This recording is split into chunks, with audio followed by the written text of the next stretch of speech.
Shalom. Shalom. Haleluya. Puji Tuhan, pada pagi siang hari ini saya sangat bersyukur kepada Tuhan dengan satu kepercayaan yang luar biasa, di mana kita bisa ada sama-sama ini. Dan saya percaya sekalipun Ibu Gembala tidak ada bersama-sama dengan kita, untuk suasana ibadah tidak mengurangi kehadiran Allah. Di kita percaya sekalipun gembala tidak ada, kita mau taat kepada Tuhan. Gembala ada, kita mau taat kepada Tuhan.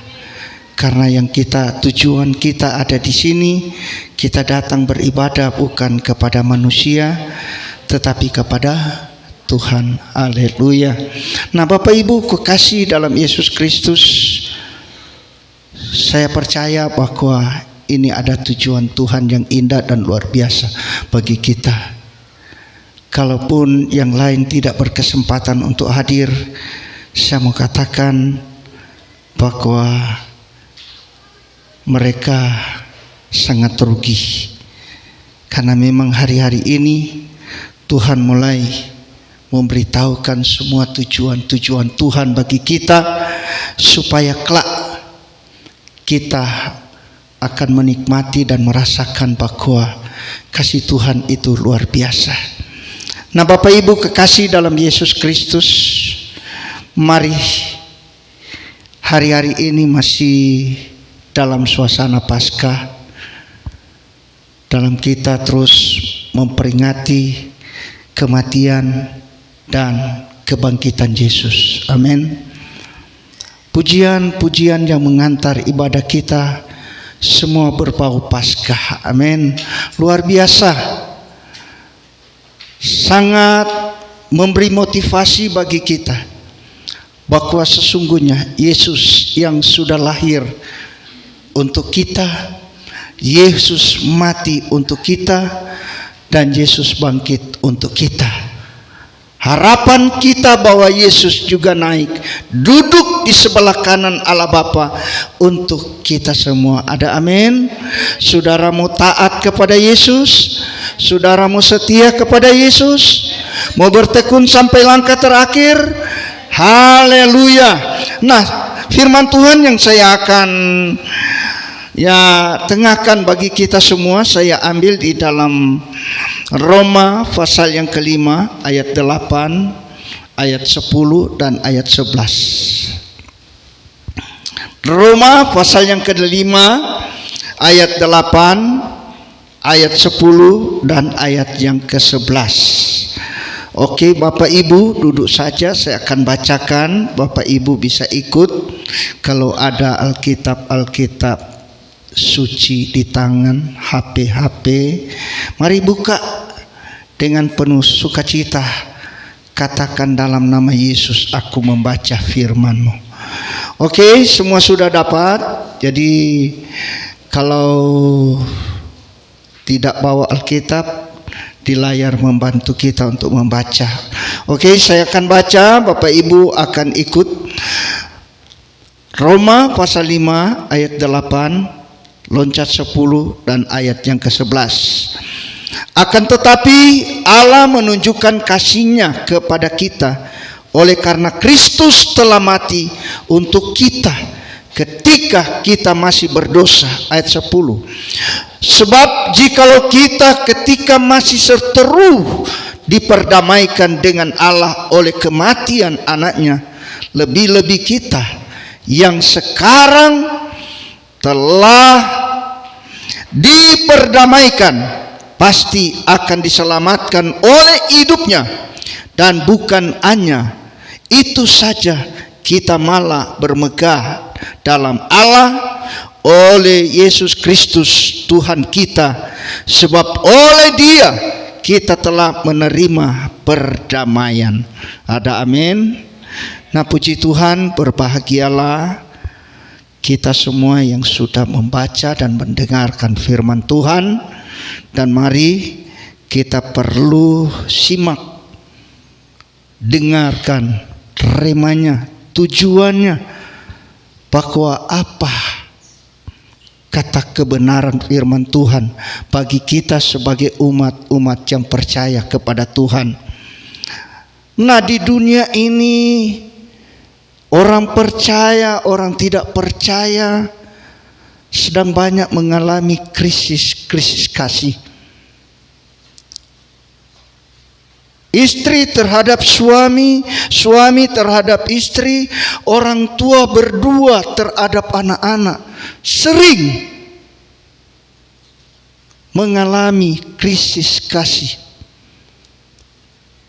Tetapi di sini kita melihat mata surga begitu dalam dan begitu luas pandangannya untuk melihat kita sebagai umat-umat manusia.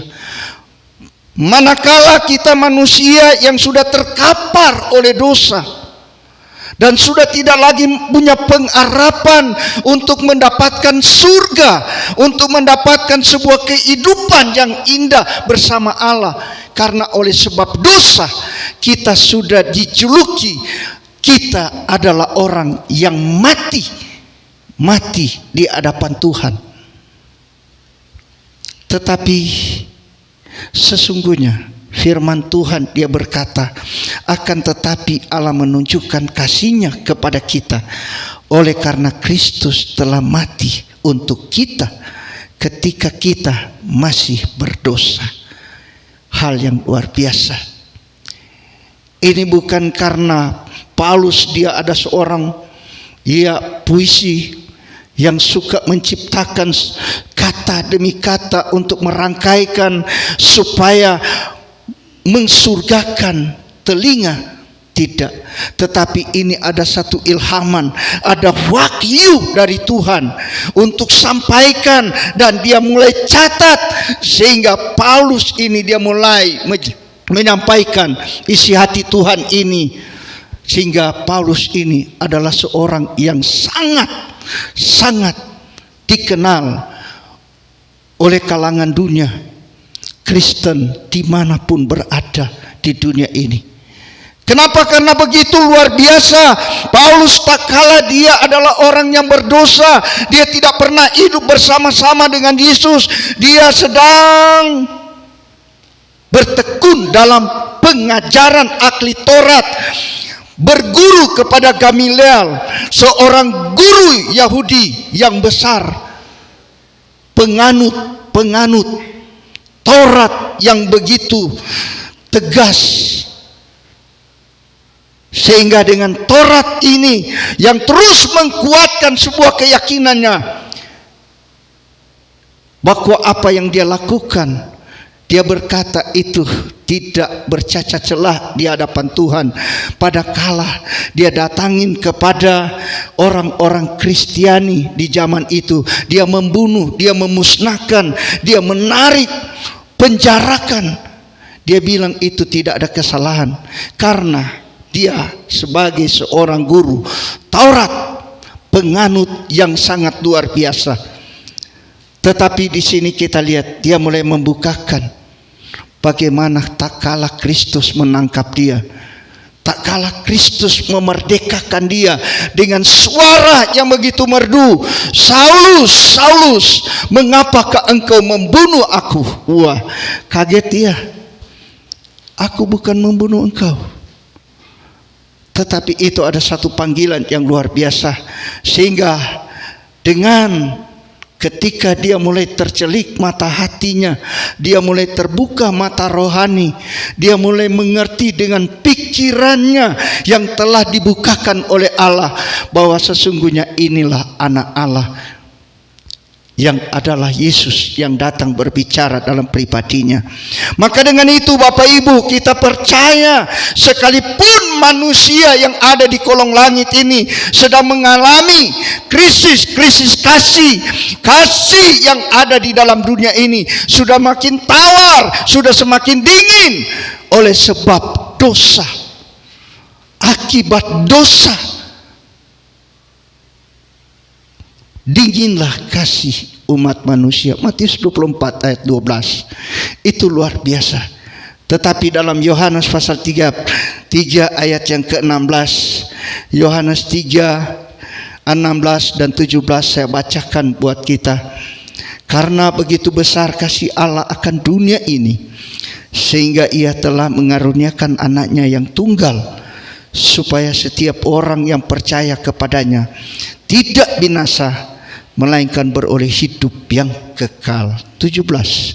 Sebab Allah mengutus anaknya ke dalam dunia bukan untuk menghakimi dunia, melainkan untuk menyelamatkannya oleh Dia.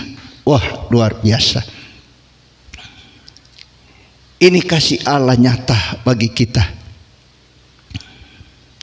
bahwa sesungguhnya pada ketika oleh sebab dosa kita menjadi manusia yang lemah, oleh sebab dosa kita tidak berdaya, tetapi oleh kematian Yesus, Dia mulai membuat kita manusia ini berarti.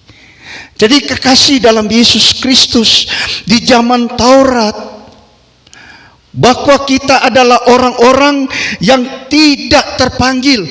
Kita adalah orang-orang yang sering dibunuh. Kita adalah orang-orang yang sering dibantai. Kita adalah orang-orang yang sering diperangi, karena mereka percaya kita bukan orang yang mengenal Allah. Tetapi pada ketika Yesus mati, Dia mulai mengangkat kita dan mempersatukan kita dengan kaum Israel dari 12 suku, sehingga kita disebut Israel rohani, dan hidup kita mulai diperdamaikan oleh Allah, yang sebetulnya Allah telah membenci kita. Allah telah merancangkan untuk kebinasaan bagi kita, tetapi Dia menyatakan kasih-Nya sangat dahsyat dan luar biasa bagi kita. Saya percaya Allah itu kasih adanya. Amin.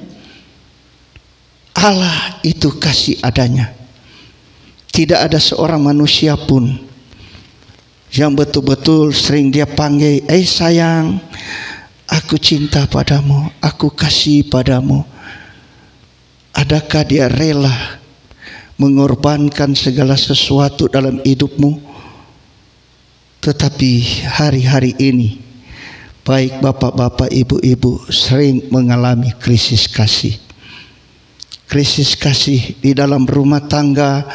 Terkadang melihat suami, terkadang suami melihat istri, orang tua melihat anak. Tanpa disadari, air mata menetes, dan sering bertanya, Tuhan, kenapa begini? Adakah Tuhan menciptakan kami untuk melihat hal-hal ini? Tetapi saya mau katakan, pandanglah salib. Pandanglah salib. Yesus sudah mati untuk kita. Amin. Yesus mati untuk kita. Sebab itu kita lihat bahwa Allah itu kasih adanya. Dalam 1 Yohanes pasal 4 ayat 8 hingga ayat yang ke-11 dia bilang apa? 1 Yohanes 4 ayat 8 hingga ayat 11 dia bilang begini. Barang siapa tidak mengasihi, ia tidak mengenal Allah, sebab Allah adalah kasih. Dalam hal inilah kasih Allah dinyatakan di tengah-tengah kita, yaitu bahwa Allah telah mengutus anaknya yang tunggal ke dalam dunia supaya kita hidup olehnya. Inilah kasih itu, bukan kita yang telah mengasihi Allah, tetapi Allah yang telah mengasihi kita dan yang telah mengutus anaknya sebagai perdamaian bagi dosa-dosa kita. Saudara-saudaraku yang kekasih, jikalau Allah sedemikian mengasihi kita, maka haruslah kita juga saling mengasihi. Amen. Saudaramu saling mengasihi? Bapak Ibu sebagai jemaat, kasihi, mau mengasihi pelayanan pekerjaan Tuhan yang ada, mau berjuang. Amin. Ini bukan diminta oleh gembala dan wakil gembala, tetapi diminta oleh Tuhan. Allah sudah mengasihi engkau dan sudah merelakan anaknya yang dikasihi, anaknya yang dicintai, anaknya yang satu-satunya, yang sangat dikasihinya, dikorbankan demi mengangkat kita manusia yang sebetulnya pada masa-masa sebelum dia mati, hidup kita dipandang bagaikan seekor binatang, dilihat hanya sebagaikan binatang-binatang liar, bahkan pun kita dianggap haram. Sehingga pada ketika orang memandang kita, melihat kita, manakala kita sedang bekerja, manakala kita sedang berjalan, mereka mulai teriak, ini kafir, bunuh, bunuh. Kenapa? Karena di pandangan orang-orang Yahudi, mereka menganggap bahwa sesungguhnya Tuhan hanya untuk mereka.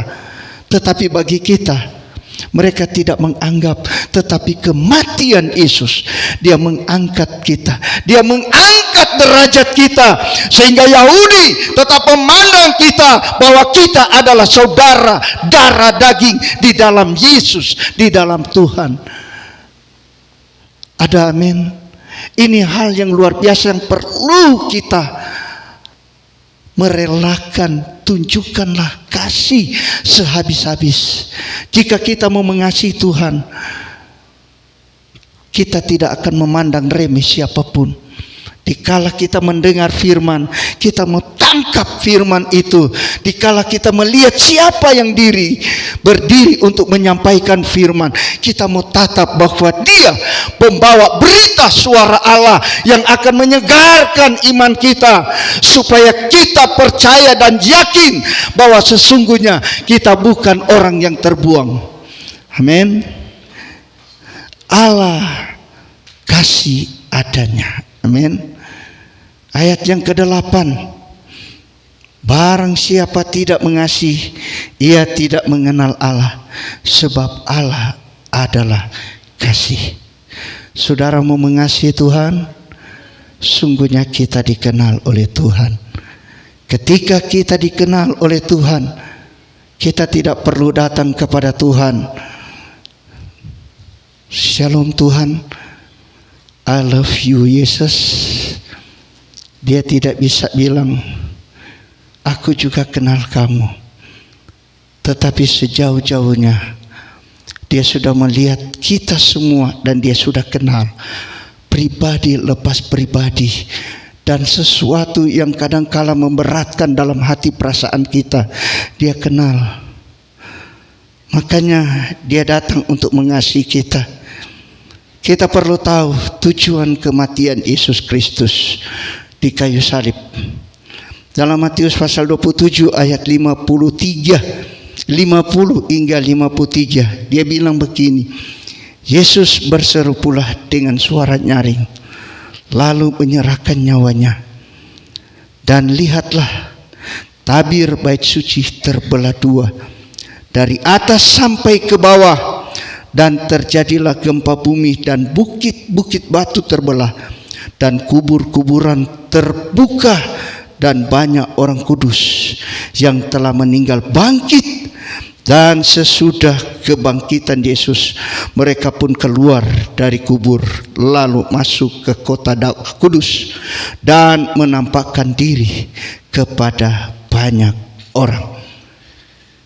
Pada ketika Dia berteriak dengan suara nyaring, sudah selesai, Dia menghembuskan nafas. Apa peristiwa yang terjadi? Maka cariklah, robeklah tirai di bait Allah terbelah dua. Itu adalah satu tanda bahwa kemenangan terjadi bagi orang di luar darah Yahudi. Orang-orang yang disebut kafir sekarang terpanggil masuk iman, percaya kepada salib. Amin. Saudara percaya salib? Salib antar aku terus masuk surga, terang rumah yang senang. Haleluya. Jadi Yahudi kadangkala memisahkan kita. Yahudi kadang tidak peduli kita. Orang-orang Yahudi yang tadinya mereka selalu dekat dengan Allah dan berpegang kepada Taurat, mereka tidak peduli siapa kita ini. Tetapi pada ketika dia berkata sudah genap, sudah selesai, maka menghembuslah nafasnya dan tirai di bait Allah terbelah dua, kubur terbuka, gunung-gunung terjadilah gempa bumi yang besar. Satu tanda bahwa dia mulai mempersatukan kita.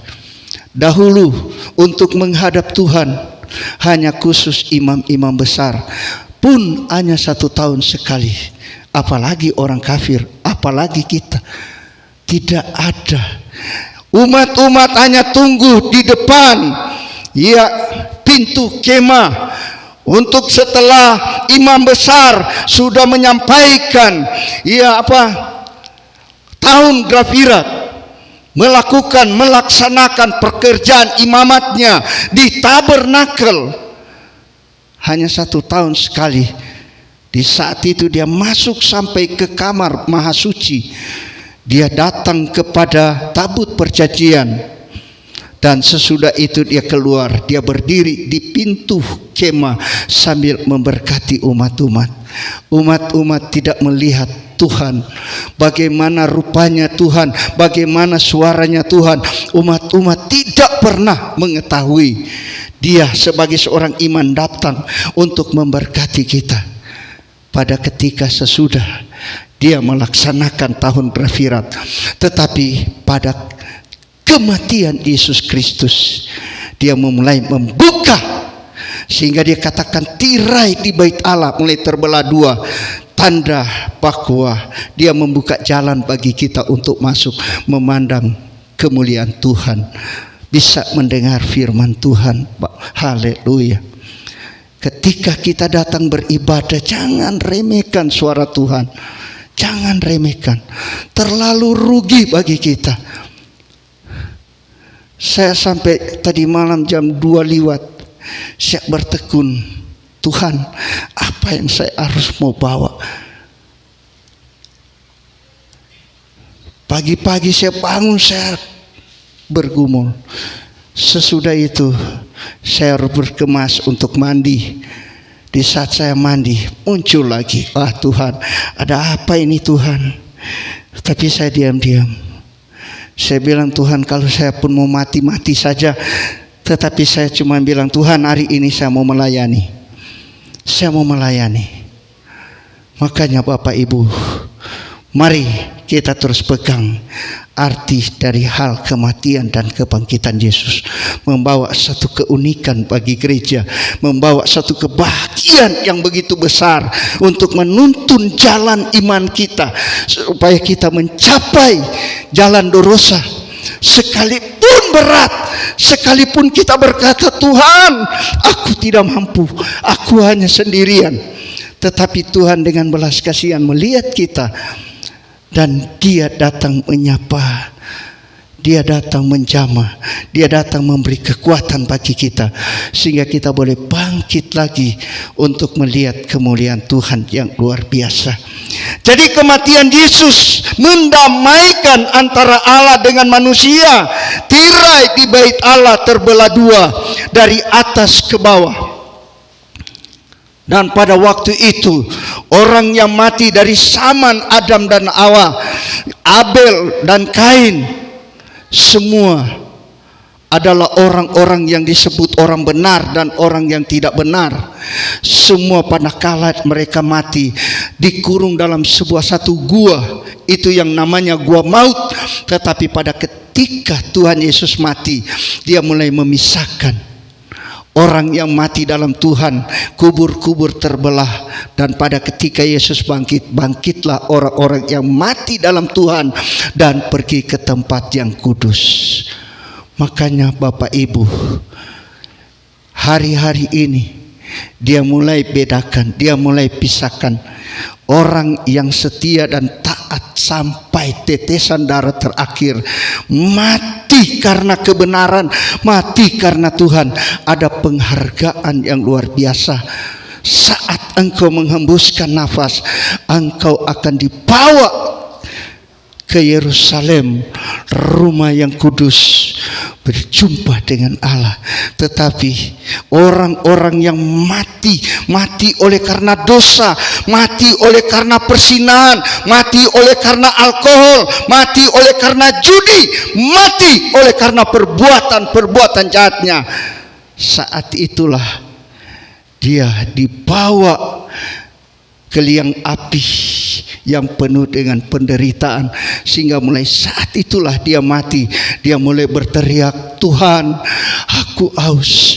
Tuhan, aku haus. Aku haus.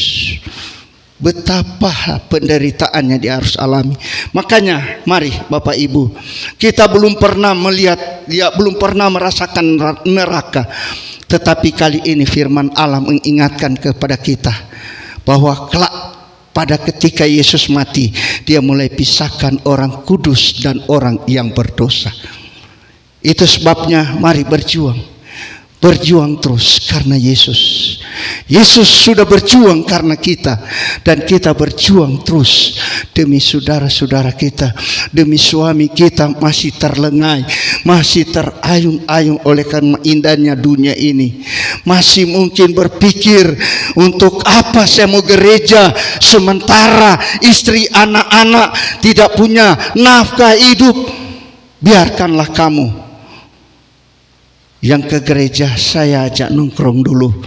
Itu adalah pemikiran-pemikiran salah, tetapi satu beban yang dipundakkan atas pundak kita yang telah dipanggil oleh Tuhan, supaya kita mengerti bahwa kelak ketika kita selamat, kita tidak tinggalkan dia binasa dan binasa di dalam dunia ini, tetapi kita mau sekeluarga untuk masuk hidup yang kekal. Ada amin.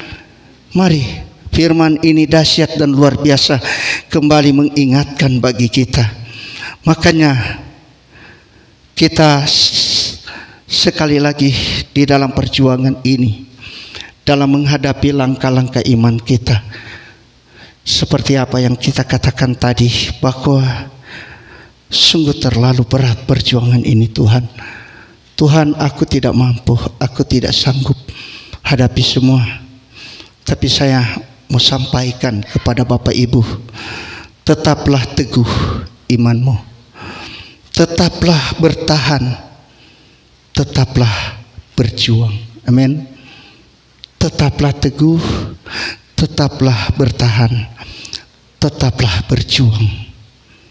Saya mau sampaikan, ada momen di mana badai di dalam rumah tanggamu, mungkin itu besar dan berat. Saya mau bilang itu salib bagimu.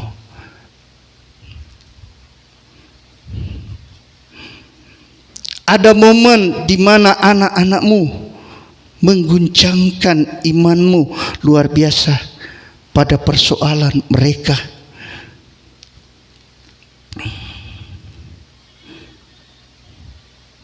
Saya mau bilang, saya mau sampaikan itu salib bagi saudara-saudara. Ada momen pasanganmu barangkali membawa engkau pada kekelaman yang paling dalam, membuat engkau menjerit, menderita, membuat engkau kadangkala tersembunyi kepahitan-kepahitan di dalam hidupmu. Kadangkala engkau berkata, pergilah dan jangan engkau kembali lagi, karena betapa pahitnya hidup ini yang engkau lakukan atas aku. Aku tidak mampu, aku tidak sanggup. Tetapi ingat, aku akan sampaikan, barangkali itu adalah salib bagi engkau. Haleluya.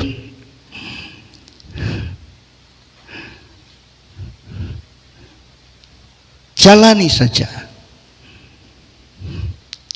Jatuh sekali, bangkit lagi. Sebab salib itu tidak punya gagang atau pegangan. Haleluya. Tangkap baik-baik ungkapan kata ini. Salib itu tidak punya gagang atau pegangan. Sehingga cara pikul salib tidak bisa digantung, tidak bisa diseret atau ditarik. Satu-satunya cara bawa salib adalah memikulnya di pundakmu. Amin. Saudara mau pikul salib? Saudara mau pikul salib? Tuhan Yesus pikul salib berapa kilo? 150 kilogram beratnya. Saudara mampu pikul berapa? 50 kilo, satu sak beras.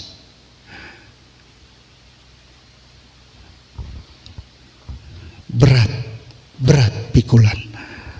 Makanya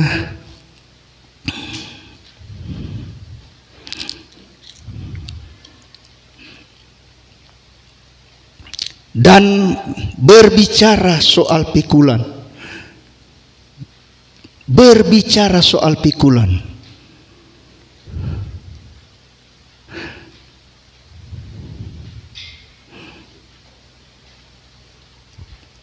Adalah kejatuhan.